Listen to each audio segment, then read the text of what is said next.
Moderator, the theme of this year's assembly is building together, of laying good foundations that will help us stabilize our church and allow us to work together in mission to Scotland. Our report and its accompanying proposals are a contribution to that work, of clarifying the common faith on which our church is founded, but to ensure that as we confess that faith and speak it in daily life, we confess and speak it in love. As we heard in the last debate, the first part of our work this year has mainly concerned the Westminster Confession of Faith. The General Assembly of 2018 instructed the Theological Forum to carry out a review of the Westminster Confession and the vows and subscription that office holders make in relation to it.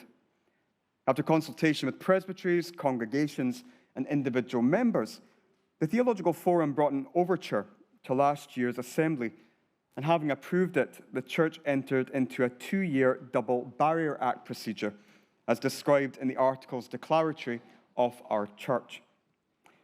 The recommendations embodied in our overture are these: that the Westminster Confession should be retained as a subordinate standard of the Church, but that other creeds and confessions should also be recognized as subordinate standards. In order to effect this change and to ensure that it is clearer what Christian beliefs are fundamental and which are not, we have also proposed a number of changes to the vows and subscription that we as office holders make. We believe our proposed reforms would bring a number of benefits to the Church. First, by focusing attention on the Apostles' and Nicene Creeds, and for the sake of clarity, this is the Nicene Creed as amended by the Council of Constantinople in 381. I don't think anyone was at that one. But to draw attention to these creeds as expressing the fundamentals of our faith, which we believe will make it clearer that even in a broad church, we really do have more in common than what separates us. Yet that point, second, also holds for our relationship to other churches. Recent years have seen important developments in our relationship with the Church of England, the Roman Catholic Church, the Scottish Episcopal Church, and others. And in a time of secularization, when it has never been more important to share resources and labor in mission together, we believe our reforms will make it easier to find commonality with other Christians and secure the inter-church working that we heard of in Saturday's debate on ecumenical relations. Our proposed reforms are not only about clarifying what we hold in common with other denominations, however, but also, third, about helping us clarify our own Reformed identity. We want to rediscover elements of that identity that have been overlooked or forgotten about, chief among which is the Scots Confession. The Scots Confession is the original confession of our church, and indeed, the whole Protestant church in Scotland. By adding the Scots Confession to our subordinate standards, we will once again be able to hear from John Knox and his contemporaries, so that a legitimate emphasis upon the Apostles' and Nicene Creeds will not lead to the loss of our Scottish Reformed identity. While the Book of Confessions is new for the Church of Scotland, other Reformed churches already have multiple subordinate standards. These include the Hungarian Reformed Church and the Presbyterian Church USA, two Reformed churches with very different cultures, but which demonstrate that a Book of Confessions is not tied to any one particular theological or political outlook. While clarifying our beliefs is crucial for laying a foundation that will last, it's not only our beliefs that matter, but our practice. How we, as living stones, confess our belief in the triune God through our treatment of others. That's why the second major part of our work this year concerns the place of transgender people within the life of the church. The General Assembly previously instructed the former Mission and Discipleship Council to produce pastoral guidance to help support transgender people. And 2 years ago, the Assembly endorsed a memorandum of understanding against so-called conversion practices. practices that seek to coerce people into changing their gender identity. While these resources are helpful, the Theological Forum, after consultation with legal questions and the principal clerk, decided that further theological work was needed to clarify the Church's policy towards transgender people. And this proposal was accepted by last year's Assembly. This is the appended report that we present today. It is important to stress at the outset that this report is not about the place of transgender people in Scottish society, or the rights of transgender people under the civil law, or the relation of those rights to those of others. All of these are important issues. Yet the report before us today is purely concerned with the place of transgender people within the Church of Scotland. Because of that, while this is a report of the Theological Forum, we have been clear from the word go that the voices of transgender people should help to shape it. For that reason, we have spoken with transgender Christians while undertaking our work, and have also spoken with a Christian detransitioner, someone who transitioned in the past, but is now detransitioned back to their birth gender.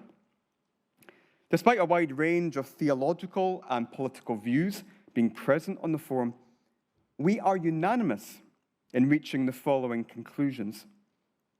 First, building on the Church's existing statements on transgender people, we believe that transgender people should be loved and respected and welcomed into our congregations. It is the foundation of Christian ethics that all people are made in the image of God and are worthy of our respect and love. And this is true of transgender people also. Yet second, and based on our exploration of gender in the Bible, the Forum is also unanimous in believing that transgender people should not only be welcomed into our church, but should be allowed to serve in our church. That the church should not treat transgender people differently from others, but after considering their giftings and callings, should admit them to office if we believe God wills it.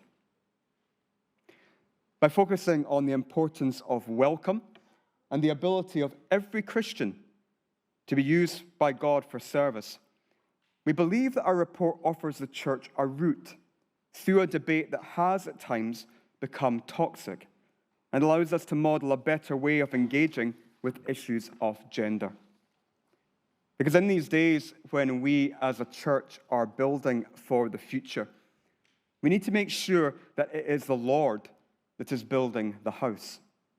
That it is the triune God of Father, Son, and Spirit, confessed in our creeds and confessions, yet experienced most fully when we live in love, that is building us up. That in our doctrine and our practice, we are both faithful and kind, speaking the truth, yet speaking it in love. It is our hope that our report and our proposals make that building up a little easier. Moderator, I present the report, and as I am not a commissioner, I ask the principal clerk to move the deliverance. I so move. Seconded. Thank you. Any questions to the convener?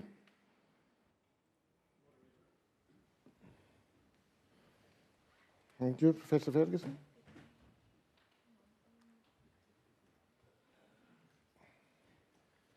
David Ferguson, number 4.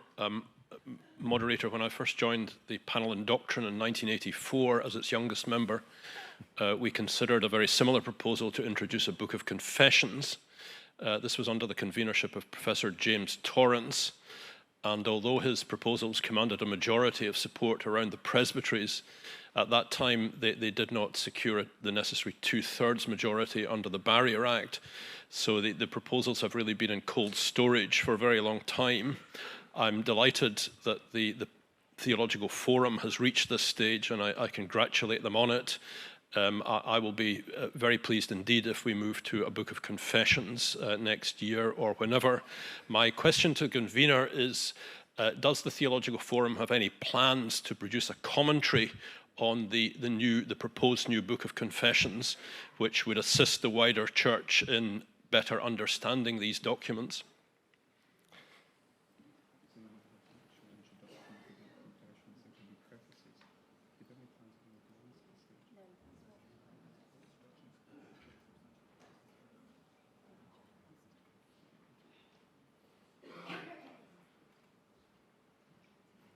I thank Professor Ferguson for his comment and question, and we're very conscious of the fact that the church has been here a number of times before, only for the process to be stopped or frustrated at different points.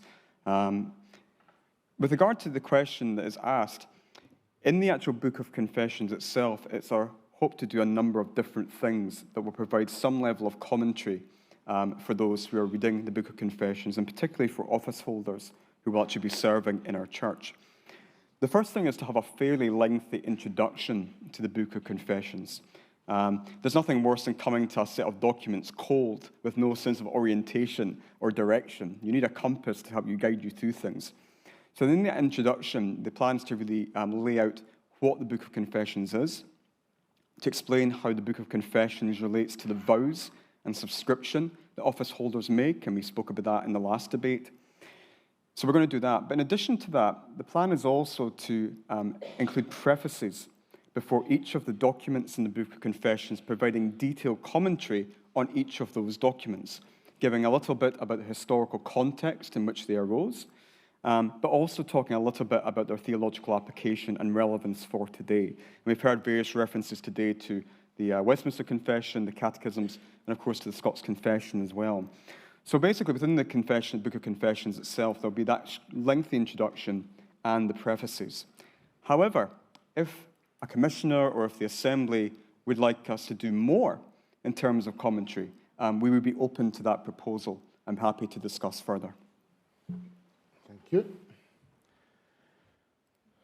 Any other questions? I have a question under William Wilson. Thank you, Moderator. 183 William Wilson.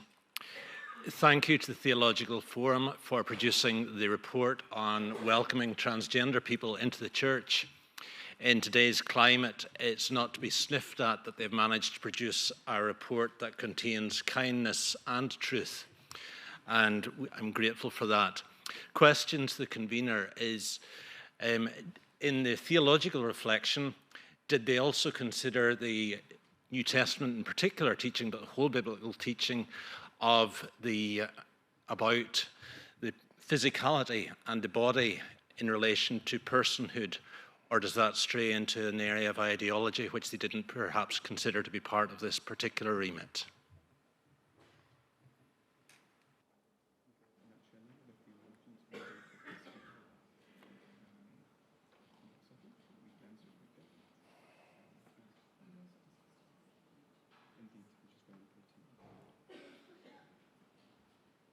Thank the Commissioner for his question. In the course of our work and research, I can confirm that we did engage with the New Testament witness and the whole biblical witness with regard to physicality and the body, looking both at the Bible, but also at theologians as well who've written about that issue. What we also did was we also consulted with transgender Christians themselves and the detransitioner about these issues of physicality. And as one would expect on the matter, with regard to transgender interviewees, there was not one position on these things. Actually, the transgender experience is probably as varied as anyone else's experience. And so there was not really one position with regard to that. But yes, we did consider that in the course of our report. And I should say as well, just with regard to interpreting the report, a lot of the time in the report, we were actually not really giving our views. We're simply trying to survey a variety of different positions that people have held, and are held in good faith. But certainly in the course of our deliberations, we did consider that, yes.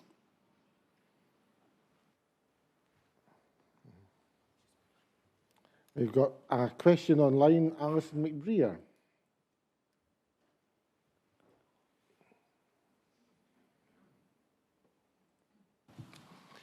Moderator Alison McBrear is online and therefore will be brought in as soon as we can find her. Go.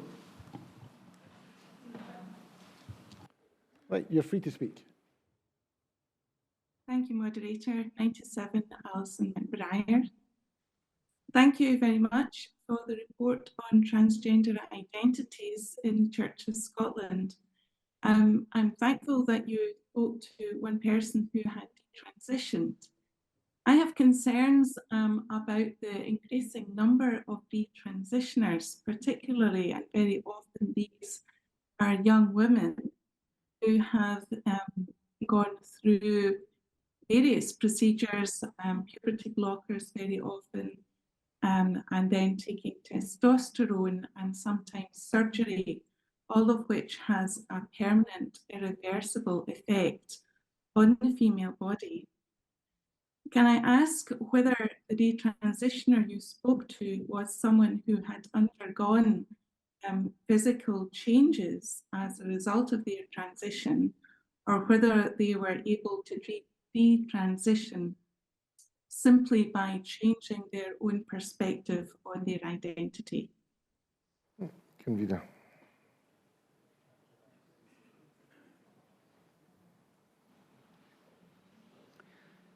Yes, I thank the Commissioner for their question. One of the things that came out of our interviews with transgender people is that this is not an experience that is straightforward. It requires a great deal of soul-searching, prayer, deliberation, and much negotiation with the people in their lives in different ways. And it has all sorts of kinds of effect. But I would say two things with regard to the specific question that's been asked. First of all, the Theological Forum is a theological forum rather than a medical one, and therefore we are actually not qualified to comment on the effects of medication, surgery, or other things on transitioning people or detransitioners. It's simply not within our expertise, and if the forum wanted work done in that area, it may be better being presented to FAPLT, the SRT project which exists, and they could liaise with appropriately qualified people who comment on those medical issues. With the specific question about the detransitioner, I've consulted with our colleagues here, and we are unanimous that we feel it would be inappropriate to comment on that person's medical history. I understand the interest in this issue, and I've had conversations with other people in the Assembly today who are also interested in these issues, but we cannot comment on specific cases. But certainly, my understanding is that there may be questions asked about this and motions presented either today or tomorrow that do touch upon these issues, and therefore the Commissioner will have another opportunity to engage with these questions with a committee that's more suitably qualified to answer medical questions. Right, thank you.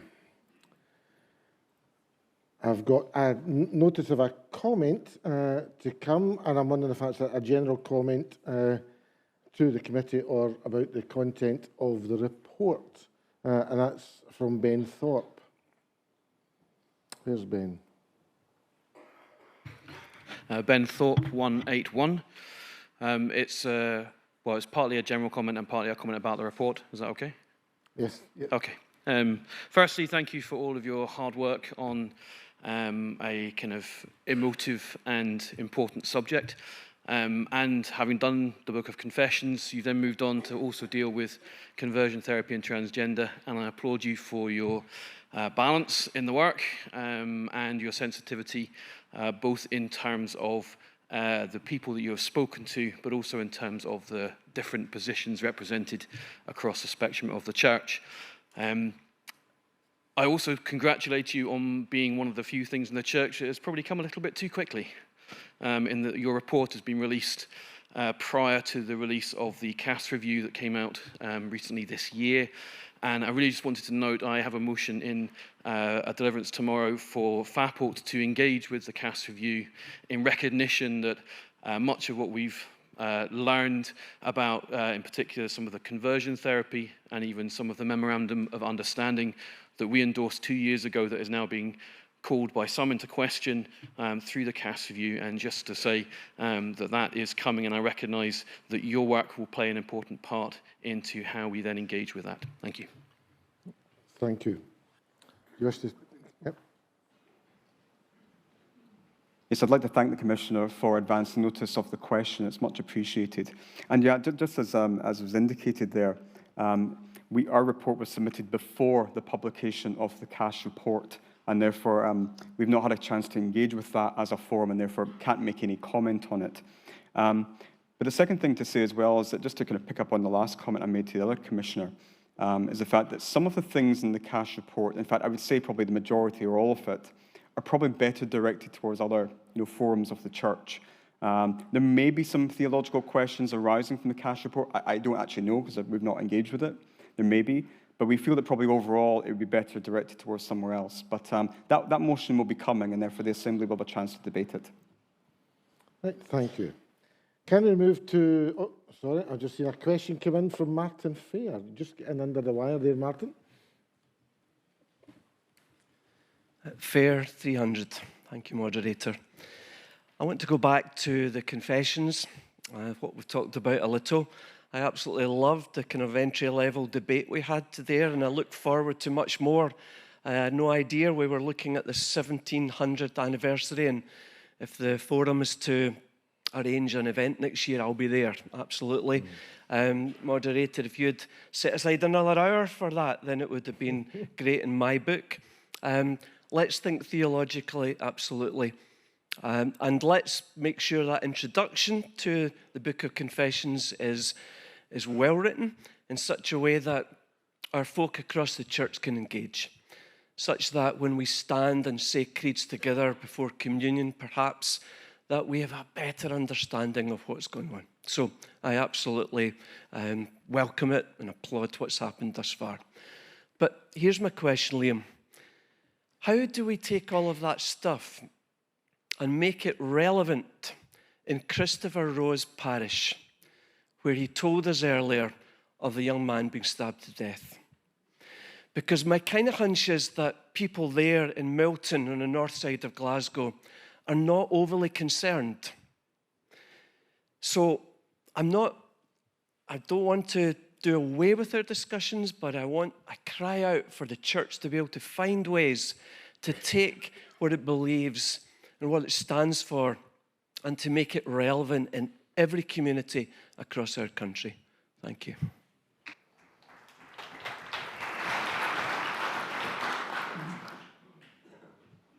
I very much welcome Martin's comments there, and they resonate as well with what my predecessor Stuart Gillen was discussing earlier on, the need that this is not just simply a dusty creedal statement from 1700 years ago. This actually describes the love and the action of our God. This is about who God is and what God is doing now, not 1700 years ago or 2000 years ago, now. And at the heart of the Apostles' and Nicene Creeds is the incarnation of our Lord. That Jesus did not take on flesh that was perfect, that was unconcerned with the practicalities of everyday life floating on a cloud somewhere. Jesus took on our flesh with all of its difficulties, with all of its pain, with all of its suffering. And we read in the book of Hebrews that we do not have a great high priest who is unconcerned and unconnected with our suffering, but deeply connected with it, who's gone through so many kinds of physical and spiritual torture, and yet rose again and ascended to the right hand of God. And I'm one of these people who are probably a bit sad in our own way, but I really do believe, Martin and everyone, that if we really understand what those creeds are saying, if we believe them, if we live them out, they can make a huge difference to people in Milton and across the country, because they tell the good news of a Saviour who is concerned with their plight, with their physical, material plight, not just some airy-fairy spiritual concerns, but the realities of everyday life. And I welcome that opportunity in the introduction and anything else we do to explain that in a way that's intelligible and winsome and useful to the people of this church.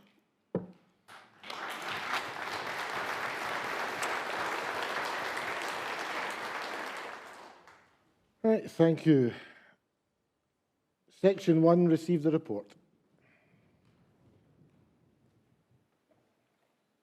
And online. Section 2. We've got a number of comments and questions have just come on. I will take the questions first of all. So, Jai Johnson.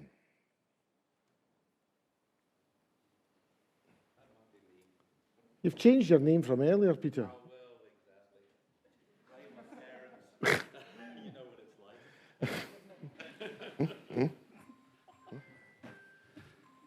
Johnson 361, moderator. This is very much in the spirit of what we've just heard, the discussion, but thinking about this report, and I welcome the report. I think it's an excellent summary for us as a church, and I hope that we do agree to receive it and commend it to the wider work of the church. But in that, the practicalities of that, have you given some consideration to how you kind of package that for congregations to be able to engage with this? Because I'm sure congregations, a lot of people are hearing an awful lot of discussion around this subject and are looking to be a voice of kindness and good news in their community. And so being able to engage with that report, maybe some discussion questions around it, whether you work with others in the church to package that in a way that would be appropriate. Thank you, moderator.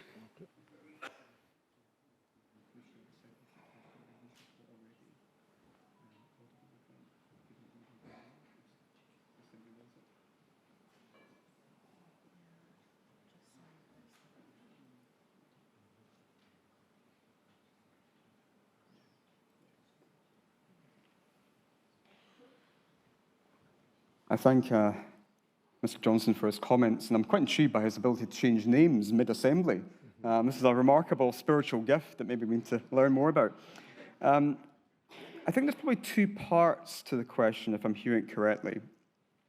There's a slightly more technical, legal aspect to this, which may be relevant to the question, which relates to questions of if a person were to transition while being a parish minister or an elder or some other office holder, what would kind of happen in terms of support for that person. And I think that, those kind of questions with regard to legalities and office and so forth probably are better done by legal questions or by another committee. But with regard to the kind of general question, which I think is probably the heart of the question, about how can we equip people in congregations to support transgender people in different ways. I'd sort of begin by doing a couple of things just in terms of signposting. First of all, the Mission Discipleship Council in 2018 produced this very helpful document called Diverse Gender Identities and Pastoral Care. And that booklet does two things. First of all, it actually gives the experiences of transgender Christians, but it also does provide some questions as well. So there's actually questions in there that might help people engage with these issues. However, although that document's been produced, if the Assembly wills for more work to be done in this area, we'd be open to exploring that with FAPLT, with other relevant bodies. But I think that there's a lot of good in that 2018 document. Thank you. We have no other questions I can see, so comments. Alan Wright, and then I will take then Robert Kenneth.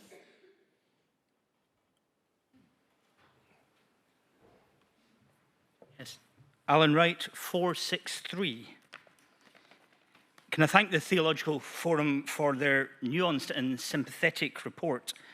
I welcome the fundamental agreement that all people are loved by God and deserving of care and respect. And I'm glad of the note in the conclusion to remind us that any rhetoric in this area directly impacts real people. I know it's difficult in a short report to cover everything. However, it seems to me that there are a couple of major theological points missing from the report. While section 2.1 references Genesis 1:27 in regard to human beings, the following paragraphs seem to mix humanity and creation.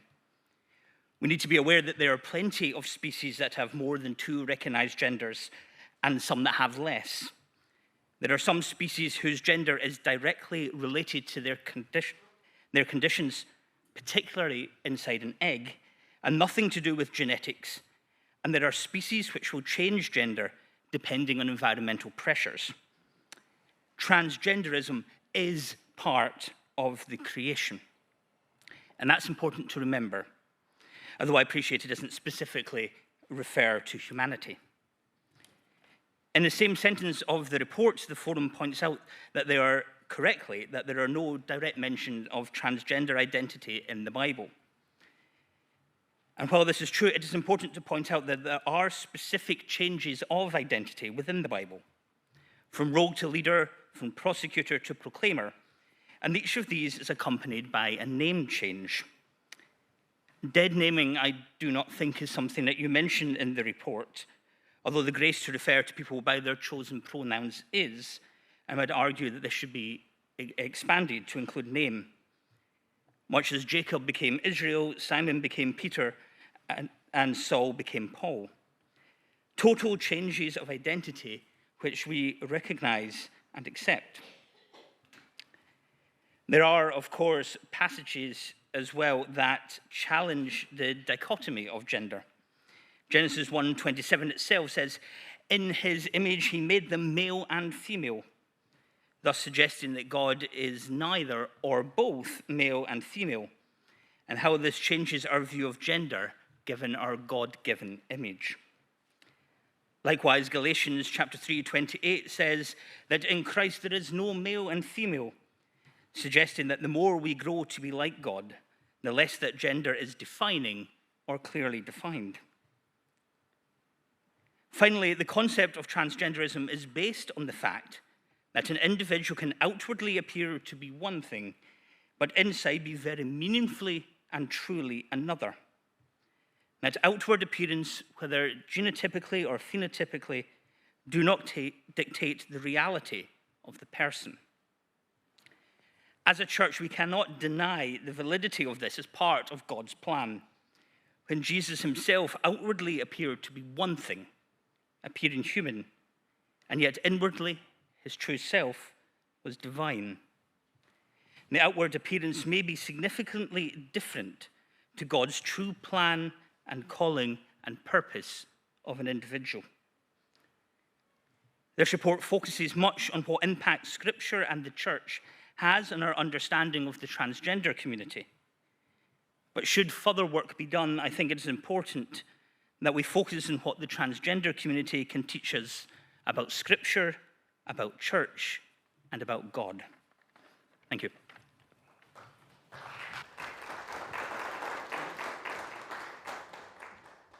Thank you, Robert Kenneth, followed by Ursula Gleinick. My apologies if I've mispronounced your name, but Robert Kenneth first, please. Robert Kenneth, 475. I'd like to thank the Theological Forum for their work and dedication in preparing their report to us today, Transgender Identities in the Church of Scotland. I would also like to thank the convener for his words and comments during his report. The written report is supportive, encouraging, welcoming, and it reminds us that Jesus meets every single one of us and every single person outside in the street where they are and accepts them as they are. However, I do have a concern with the main report. This wonderfully positive sentiment doesn't appear.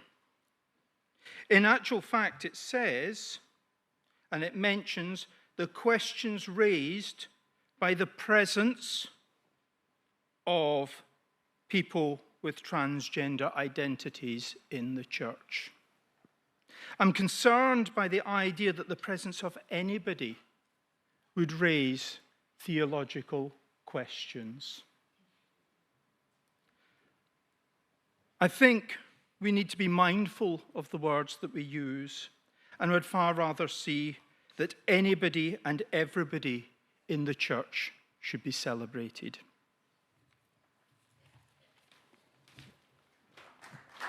Thank you. We'll hear from Ursula and then Emma MacDonald.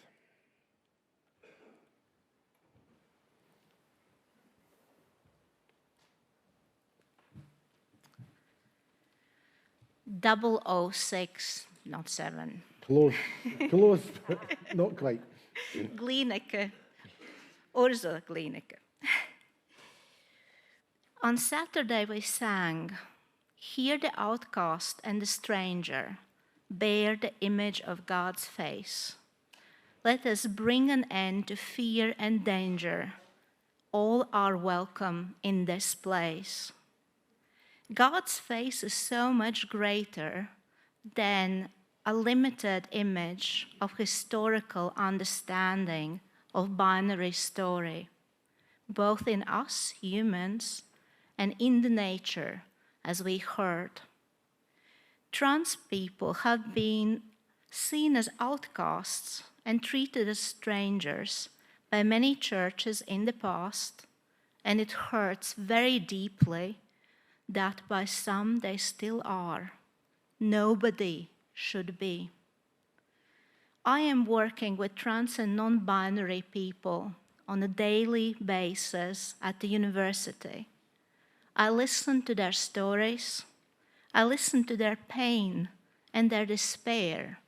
Just held a memorial service for trans people who have lost their lives because of being trans or non-binary. We also listen to their joy and celebrate their God-given wonderful diversity, the diversity of us all. The Church of Scotland has come a long way, and I'm grateful and happy about that. And I thank you for the work you have done. It means so much. It is life-saving work for many people. I think we need to listen more and to listen longer and deeper.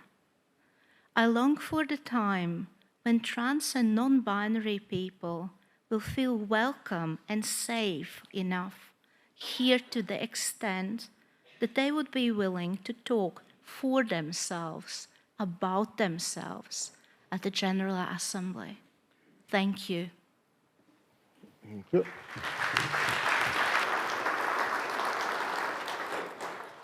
So Emma MacDonald and then Donald McEwen. Emma MacDonald, number 310. It's really a question and, a comment and a bit of a question for the convener, if you don't mind, on the subject of the transgender identities in the Church of Scotland. Everybody has heard about the CAS report, I am sure, and at the moment there is no explanation given by the CAS report for the rise in the causes of transgenderism. My question pertains to safety. There is a lack of acknowledgement at the moment that some predatory males will use transgenderism as a way of accessing female spaces and spaces where children and vulnerable people will be. Can I ask, alongside the report, which has already taken account of those with transgender life experiences, what experiences, or what other experiences have been drawn on in terms of those who have maybe had adverse experiences of predatory males who have donned the guise of transgenderism to access women and children? Thank you.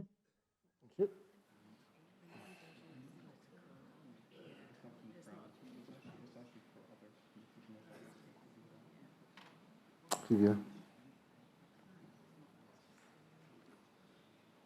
Yeah, thank you, Commissioners, for your different comments. And I'm just going to pick up on that last one simply because there was a question in there.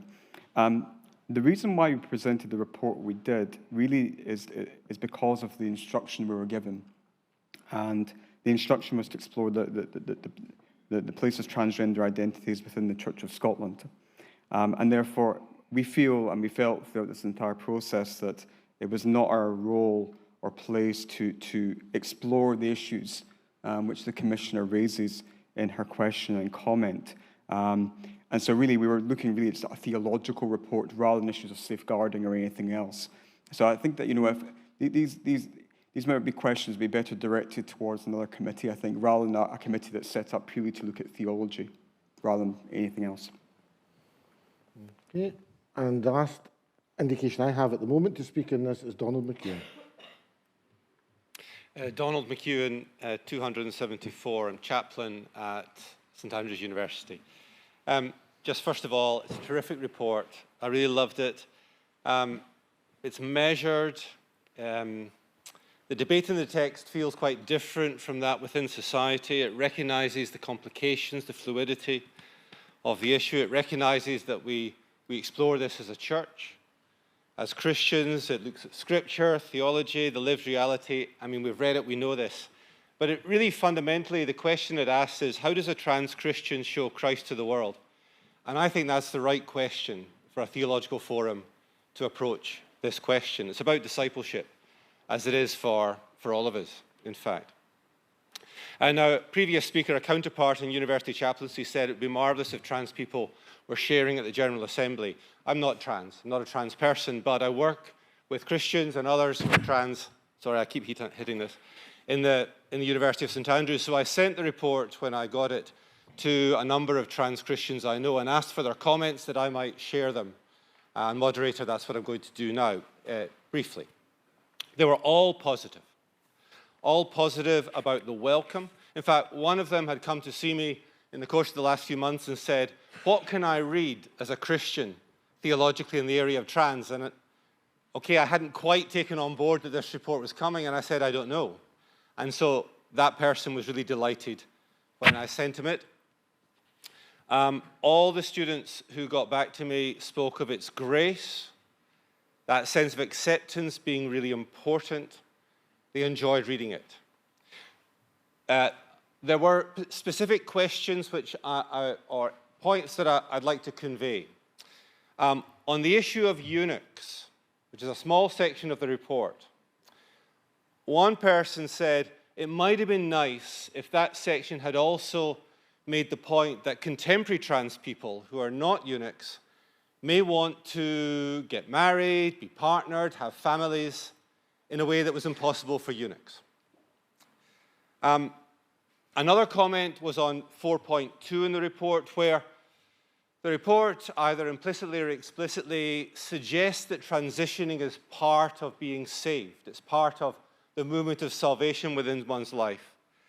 And a comment was, is that the right lens to see transition as part of the movement of salvation, given that we think of salvation as being a movement that comes, in a sense, in our sinfulness?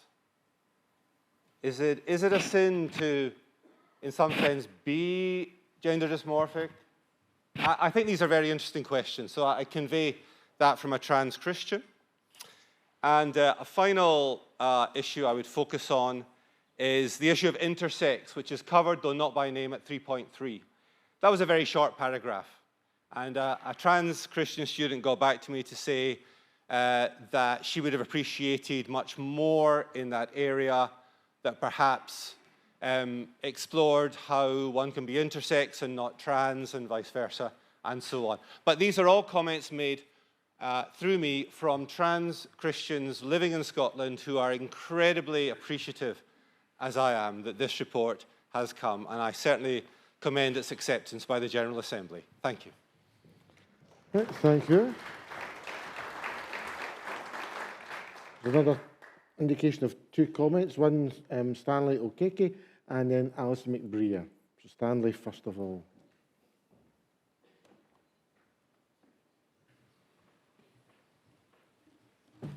Thank you, Moderator. Stanley Okeke, 101. Moderator, the other day, I was trying to renew my car insurance. And one of the things I was asked is if the car has been modified. And I bring this down to the issue of trans. Yes, God created us in his image and likeness, but he wants us to be the way he created us. All are welcome, yes, I welcome everyone. I don't close my door against anyone. Whether you are trans, whether you are the way God created you, come and worship God. But I think we as a church, we are trying to water down so many things and trying to derail from whom God has called us to be. Moderator, as the Church of Jesus Christ, the cloud of witnesses, a whole lot of cloud of witnesses are watching us. The world, locally, internationally. People want us to set a pace for them to follow. But when we water down the real essence of whom we are as children of God, we disappoint so many. I am not speaking for, I am not speaking against, but I want us to be the people God created us to be and called us to be. Thank you. Thank you. Now, this is an extremely important issue we're dealing with here, but I think we need to be conscious of time a little. I have two people still on, Alison, who had mentioned, and then Nicholas Bugden. If it's the will of the Assembly, would we be prepared to move to the section after we hear the next two comments? Right, and online? Yeah.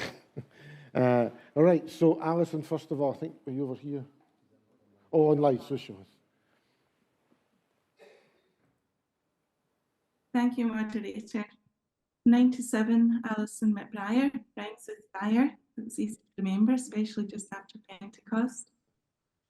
Thank you to the convener for answering my question earlier so graciously, and of course I understand and appreciate the need for confidentiality in relation to the people who participated in the preparation of the report.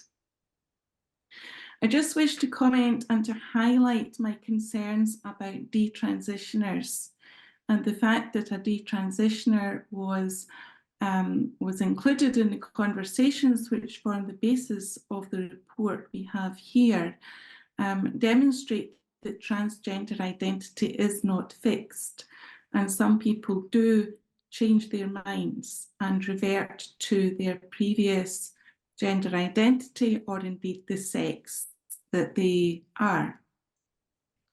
My concern and my question related to whether or not the individual or indeed any transitioner has undergone either medical treatment or indeed surgery which irrevocably changes their body, because the report refers to, I think it's paragraph 4.3, makes reference to undue delay in gender transition. And I think we need to be aware that sometimes people come to regret surgery, which could be a double mastectomy, could be phalloplasty, could be medical treatment, including testosterone treatment, which has entirely unknown effects on the female body. So when we talk about transition, for some people, yes, it can be a matter of changing their mind and just telling people they have changed their mind. But for some people, they change their mind and find themselves now in a body which has been irreversibly altered and changed. So detransition is complex. The whole issue and ideology are extremely complex, and I have spoken of that complexity at previous General Assemblies. It's certainly easier to speak about it in the hall than online. So thank you for that. Thank you. And Nicholas, where are you? One of our youth folks. Oh, in the gallery. Thank you very much indeed. Yes, Nicholas Budgeon, 545. You no doubt are struggling to tell from my very distinctively English accent, but I am representing a very diverse and inclusive church in Glasgow, Wellington Church. And on our website, on the very first page that people see, it says, "We affirm the inherent dignity," and I am indeed paraphrasing somewhat, "of every person, regardless of their background." Now that is not an expression of newfound theologically liberal sentiment, but that is basic Christian doctrine. I welcome this report, and I'm speaking very firmly in favour of it. because it recognises that central Christian belief in the inherent dignity of all people, regardless of their background and regardless of how they identify. I welcome the fact that this report recognises the tremendous diversity of opinion within the Church and out with the Church of Scotland, as we've heard in this debate. I would urge you all to endorse this motion, and I'm delighted to be speaking in favour of it. Thank you very much indeed to the Theological Forum for putting forward such a well-researched and well-formulated report on such a noteworthy and contentious issue. Thank you. Thank you.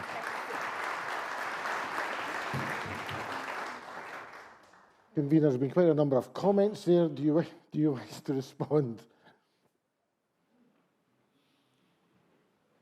I think given the number of comments we've had, it would be impossible for me to really do justice or even attempt to answer or address really any of them. But just kind of drawing this kind of section to a close before we move on to other things, I just want to say a couple of things. First of all, it's very much the view of the forum that an emphasis upon the dignity and worth of all people, very similar to what the gentleman in the balcony was saying, an emphasis upon the dignity of all people is not a theological innovation. This is actually something which has always been the case, and it's always been the case that we should show love and respect to everyone, no matter who they are, what they've done, what they've experienced. You know, it's just the bedrock of Christian ethics. But it's certainly the case that in our church there are different views about these things, and we've heard that reflected in the comments. There are different political views, different theological views, even different theological emphases that differ from one person to the next. But I think in the course of all of it, what we've tried to do in this report is to steer a route through the very, very divisive and toxic things which we know are present in our society in relation to transgender people and people with all other gender identities, and try and focus on the things we can agree about. The fact that we are all made in the image of God and worthy of love and respect, and that God can use anyone to serve him and to do his will in the world. That's all I have to say.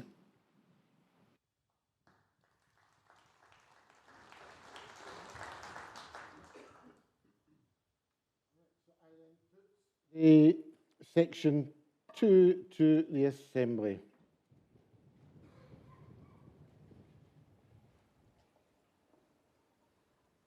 And online, thank you. I've got notice of a new section in the name of John Pickles, and the clerk will read it out. Thank you, moderator. We have a new section 3 in the name of John Pickles. The new section is instruct the Theological Forum to prepare a report on reserved sacrament with recommendations for implementation to be presented by the General Assembly of 2025. Right. Mr. Pickles. Moderator, John Pickles, or you can pronounce it Pickley if you feel like it. 105. I've already arranged a seconder for this, which is number 187, Dave Slater, online. It's unlikely that we will revise the entire order of communion anytime soon, and I don't really think we should either. But in the present crisis that we experience, we are restricted in some of our decision-making and practices by doctrines that are responses to crises of the past, not the crisis of the present. So our ability to serve communion to communities, particularly in rural areas, is limited by the requirements that an ordained person be present for the sacrament. With reductions in ordained individuals, we're also limiting our ability to share communion with one another. There are places, for example, within my own presbytery, which have not received communion in a few years. My motion hopes to open the door to our consideration of the possibility of other practices that respond to our present need. Reserved sacrament is a process by which the elements, having been correctly administered within an act of congregational worship, are then kept instead of being destroyed, in order that they can be distributed by non-clergy. It's a practice that's held dear by many denominations across the world and could work well, I think, within our own Reformed framework. I can see reserved sacrament benefiting congregations where communion is celebrated in a hub, even live streamed, and then by elders distributed among the communities as it would be distributed among the congregation. Or where congregations unable to find a minister to serve can appeal to a sister church for assistance. It may also alleviate some of the strains that have been found as a result of the presbytery mission plans when we're talking about very large areas. And so to this end, I offer this motion. Is it seconded? Yes, online. 187. Online, that's fine, thank you. Any questions? And online? And online. Any comment?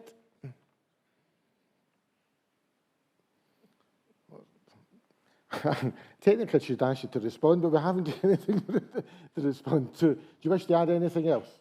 No. No, that's fine, convener.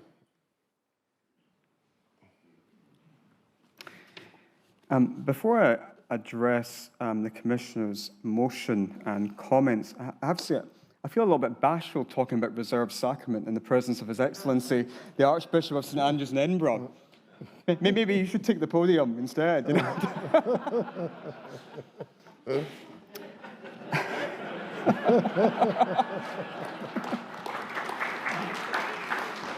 As they say in Fallow Ted, that would be an ecumenical matter.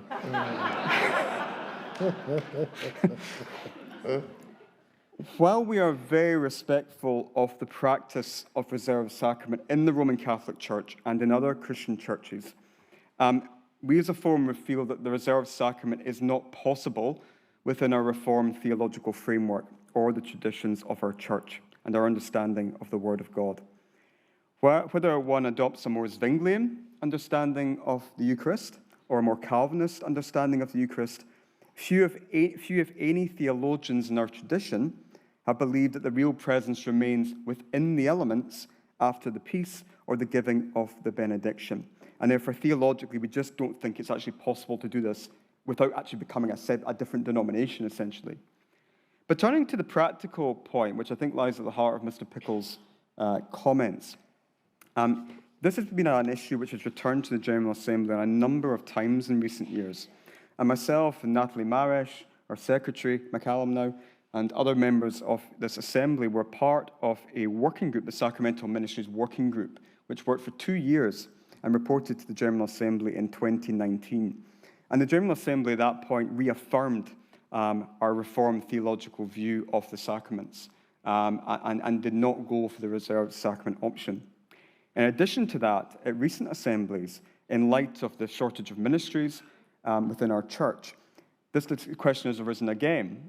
And because of some of those discussions, last year, in our Calling of the Church report, we actually had a deliverance passed, which basically asked the Theological Forum to explore new forms of ministry that would make it easier for people to be ordained to offer sacramental ministries within local contexts. And although those negotiations and discussions are still ongoing with regard to that new form of ministry, we're going to hear a wee bit about it tomorrow when we turn to the supplementary report of FAPOLT, which looks at the apprenticeship route into ordained ministry. Because it's certainly the hope of many people within the church that we can find a new way of ordaining people within local context to offer sacramental ministries while still maintaining our theological traditions. So we recognize there's a practical issue here, but we think this is the wrong approach. So rather than taking a theological approach, we need to look at new forms of recruitment and different routes into ordained ministry. So we are resisting this motion.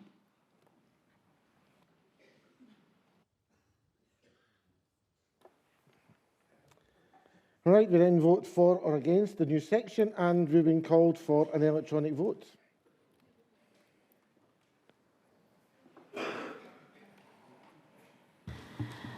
Moderator, if you are content with this, we will announce the vote from the desk here. I think commissioners have had a lot of instruction throughout the day, and we now all know what we are doing. So on the hub, you will have the buttons for or against. If you are voting in the hall, you are using the handsets, and you will be voting with button 1 for the proposal, button 2 against the proposal. The vote is now open.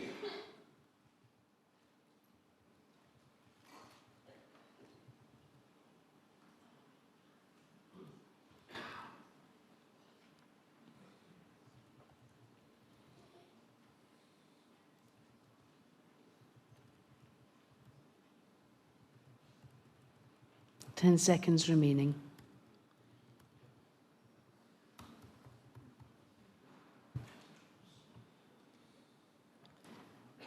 The vote is now closed.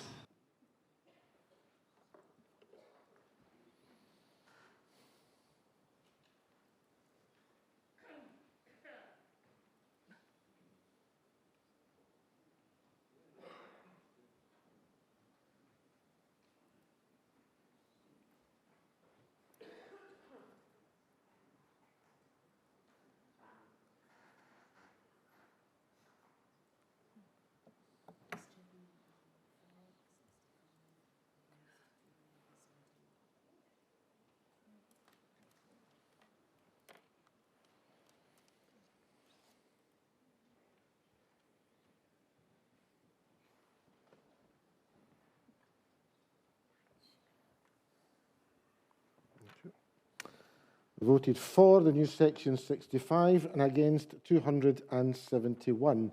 So the new section falls. In the tradition of Peter Johnson, I'd now like to call John Pickley, who is now proposing another new section. And the clerk's going to read it out for us. So we have another new section 3 in the name of John Pickley. Instruct the Theological Forum to prepare a report on historically held open models of baptism, with particular consideration given to the requirement for membership and observance only within Sunday morning worship, to be presented with recommendations by the General Assembly of 2025.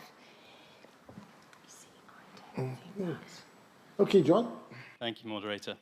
John Pickles, 105. It's my understanding that our present strictures surrounding baptism are a product of the middle of the last century, and we're responding to needs which have changed in recent years. There are plenty in our congregations who remember a time when both funerals and baptisms were conducted within homes and not within churches. The cultural awareness of the christening is often seen as something conducted out with Sunday morning worship, as TV often teaches, drawing often on the images of our brethren across the border. My intention with this motion is to revisit the decisions which we live out as best we can, but are often pushed, I think, in the practice of ministry to break. There is a strange inflexibility within our rules that actually many ministers ignore, which at the very least leaves us hypocritical and often at odds with our neighbours who practice differently, and that's our neighbours within the Church of Scotland. Walt Disney, when he constructed his parks, did a remarkable thing. Instead of laying paths for people to follow, he waited to see where people walked, and as the paths were created between different attractions, he then laid paths there, which made for more clear and good organic movements of the people. What I'm recommending is in line with the divergent paths that ministers, many of whom already contravene our regulations on baptism, because those regulations, those paths are insufficient for our communities. Our practice and our theology need more alignment while retaining what is core. And I'd hope that this report I'm proposing would look specifically at where baptism is conducted, because there's a loophole within the provision of baptism that it may be conducted out with ordinary worship in exceptional circumstances. It can be argued, I have argued it myself, that we are at the moment in an exceptional circumstance. The crisis of the church means that we could hold every baptism on that basis out with the church. The other point, which I've lost, that's why you don't use technology. The requirement for membership is a tricky one for us as the Church of Scotland. Again, there's loads of questions about what membership is, and it's incredibly variable between different churches, how it's adhered to, how it's worked with. And we end up with problems like, people who have nominal membership but with no active faith being permitted to have baptism of their children particularly, and those who may have real confessing faith but no membership would be denied baptism. Surely we need something better that responds to the inconsistencies that we experience. And these inconsistencies have caused our witness to become convoluted, and again, our expressions hypocritical and Pharisaic. What I hope this motion achieves is a movement in our practice towards something that is constant and that is much more in line with our needs today. As with the last item, one of those needs is that we're running short of people sacramentally, and revising these measures might allow for greater flexibility. Thank you.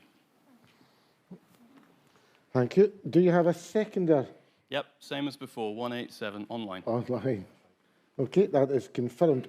I've got indication of several people wishing to speak at the moment, so I'm going to call on Jeff Berry, and then I'm going to call on Catriona Templeton, and then Angus Matheson.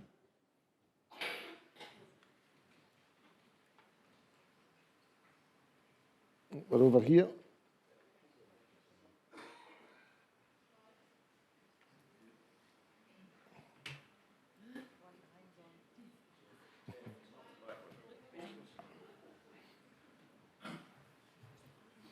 Sorry, moderator, the eyes in the back of the head don't work.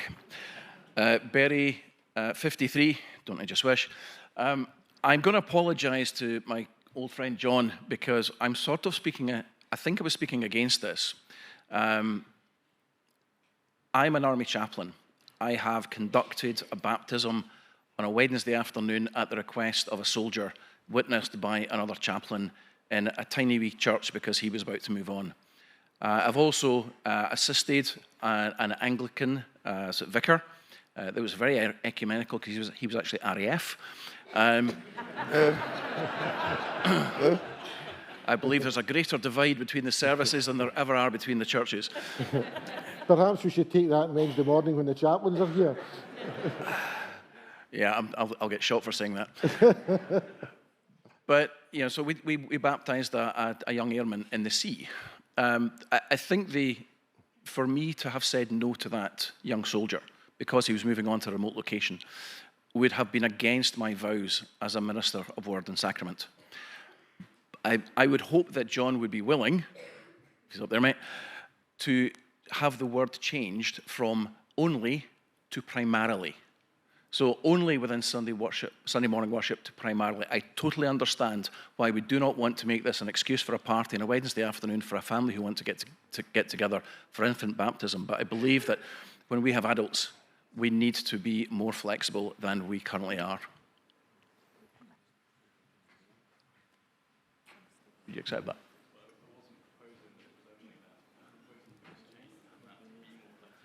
Okay, in that case, I've just realised I'm actually speaking in favour of his motion, not against. Can I just apologise to Professor Ferguson, who has heard this debate 2 decades ago, and he realises how thick I am compared to John. Okay. So you're not then proposing an amendment? No, that's fine. It's absolutely fine. Right, Catriona Templeton. Catriona Templeton, 133. It's just to speak for this motion. I do a lot of work with people with disabilities, and we find that some of them, a Sunday morning, they cannot access the church. It could be anxiety, it could be the autism, and the Sunday morning is just not a place for them. And I've had 1 or 2 who want to be baptised, but we couldn't find anybody to do it because they could not go to the Sunday morning worship, because it was just not a place that they felt welcome. And that's it. Good. And Angus Matheson. Matheson, number 14. Moderator, I have to offer him apologies. I'm offering a comment, which is probably more of an amendment, and I would really want to suggest that the Faith Action Programme leadership team might be involved in this work if the Assembly passes it, and if the proposer were happy to accept this as an amendment.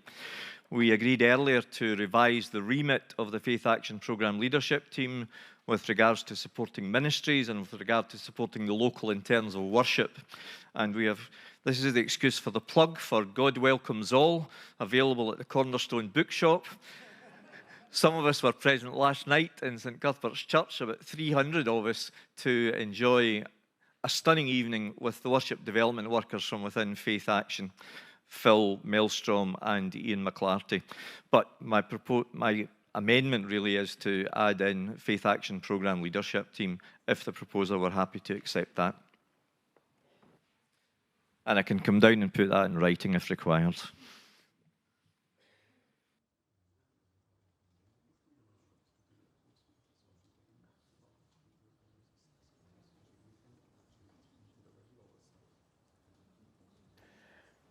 Right, so what I'm hearing is that we've got an amendment now in the name of Angus Matheson. Can you give us it in whatever form it is in, please, for those who are having to type it up? You know how this works, Angus, as well as anyone. Huh?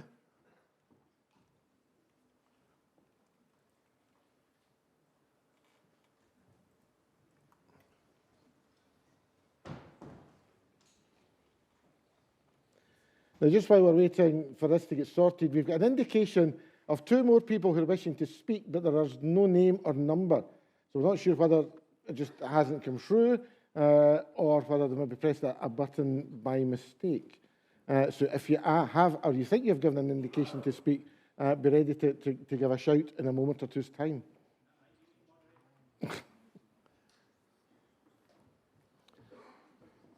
Just hang on a wee minute, because we might have to deal with an amendment first.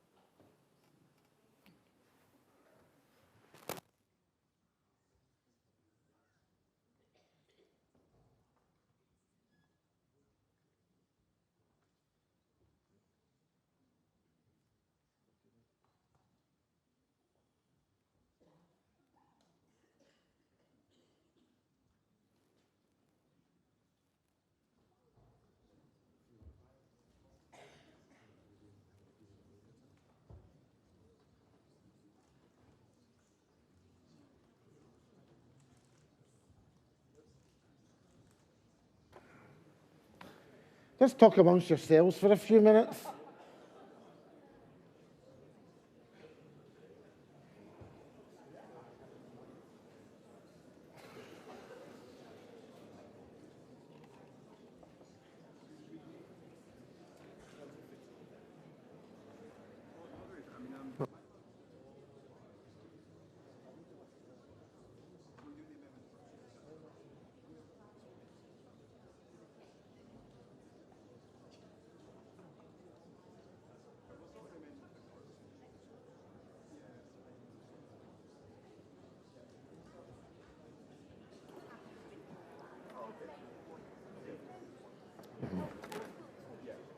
So I'll make that point, Angus. If this does pass, we will speak.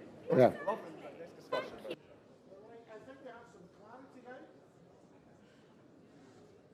I think we have some clarity now. Angus is not proposing an amendment. So we're returning back to the discussion we're having. And we had someone wishing to speak who was over here. Sorry? Dr. Alan Wright. I'll run back to the microphone. Yes, Alan Wright, 463.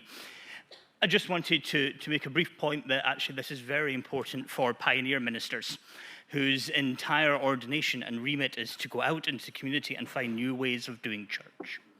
It's very difficult to go out and find new ways of doing church and establish new worshipping communities to then say, yes, but we can't actually do baptism on a farmyard or in a shopping mall or wherever because the rules prohibit it. And I think actually if we want to empower our pioneer ministers, putting this proposal through would be a very, very helpful thing for us pioneer ministers. Okay, thank you. There are no other indications to speak, so we'll then put the motion to the vote the way we did the last time. Sheila, please. Oh, sorry, I forgot to ask the convener to reply. Oh, John, first, yours to speak.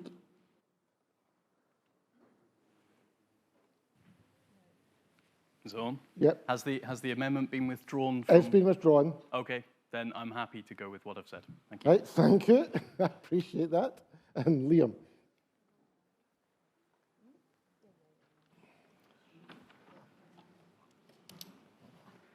Well, thank you for the discussion and debate so far. And we've had some interesting conversations at the table and also with the Principal Clerk and others about this. My understanding now is that the amendment has been withdrawn, and therefore I'm just going to come back to the text as it is. I think the first thing to say is that all of us are deeply concerned about the decline of baptisms within the Church of Scotland. We can remember times when, in my church of St Michael's in Lithgow, and actually Stuart Gillen, if he's still here, might remember this, back in the day there was, 10, 15, 20 children being baptized at one time. And my colleague Tom Riddell is over there and still speaks of these mass baptisms that used to take place. But of course, even in a church like St Michael's, that is far reduced now. And we are not sadly seeing the number of baptisms of children or of adults that we did before. And that's something to be regretted.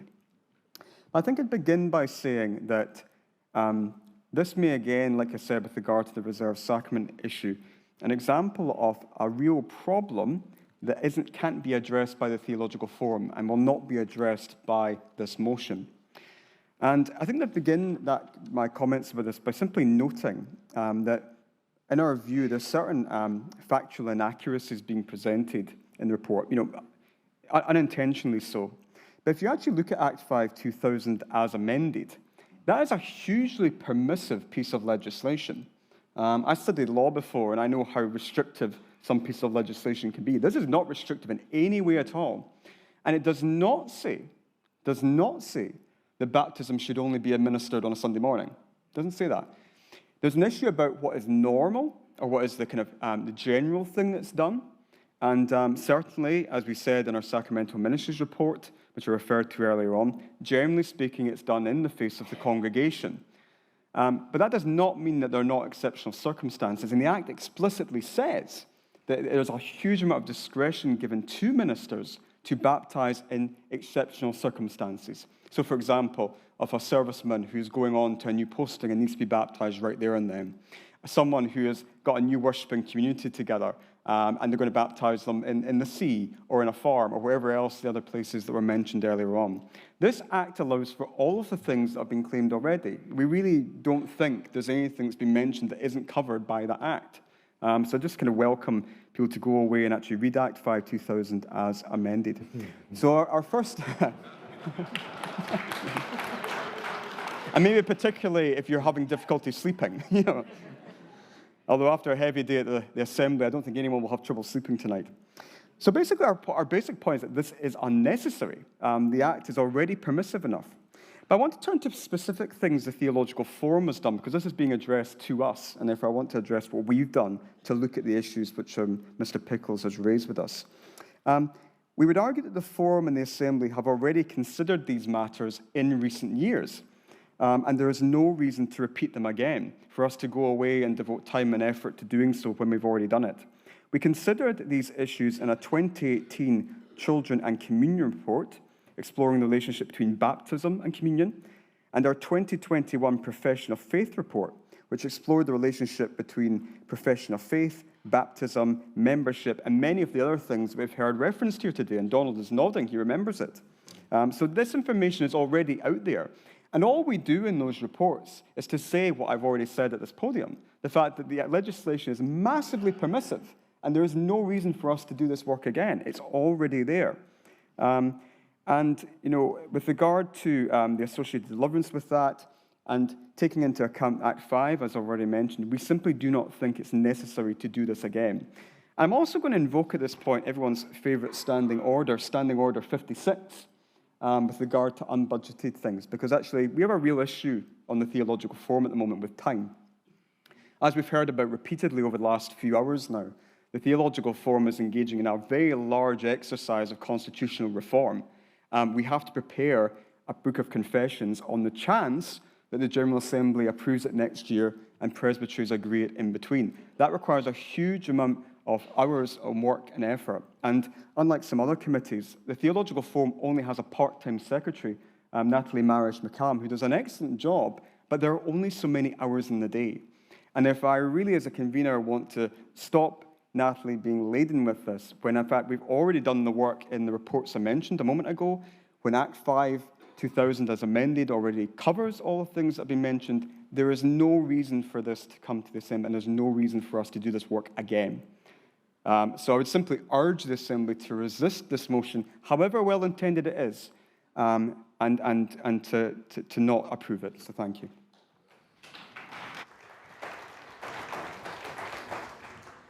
So we move to vote for or against the new section. Sheila. Thank you, Moderator. We're voting for or against the new section in the name of Mr. Pickles. On the hub, the for and against buttons will appear on the current live debate page. If you are voting in the hall using the Bluetooth devices, if you wish to vote for, you press number 1. If you wish to vote against, you press number 2. The vote is now open.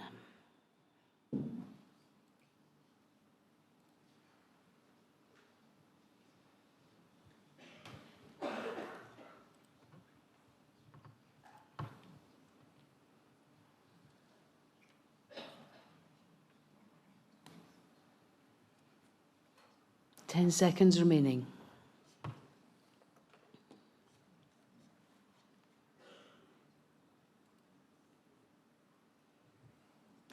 The vote is now closed.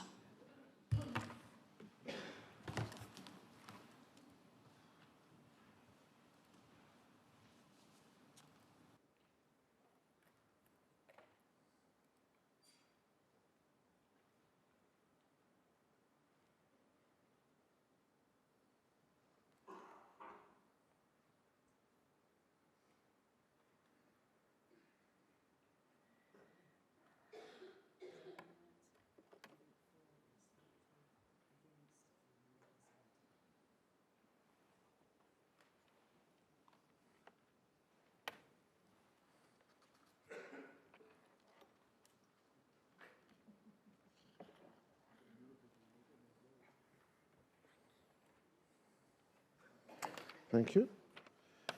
There voted for the motion 30 and against 317, so new section falls. I think that's all the items, and that's it. So the deliverance as a whole. Right, thank you. And online. And online. Thank you very much.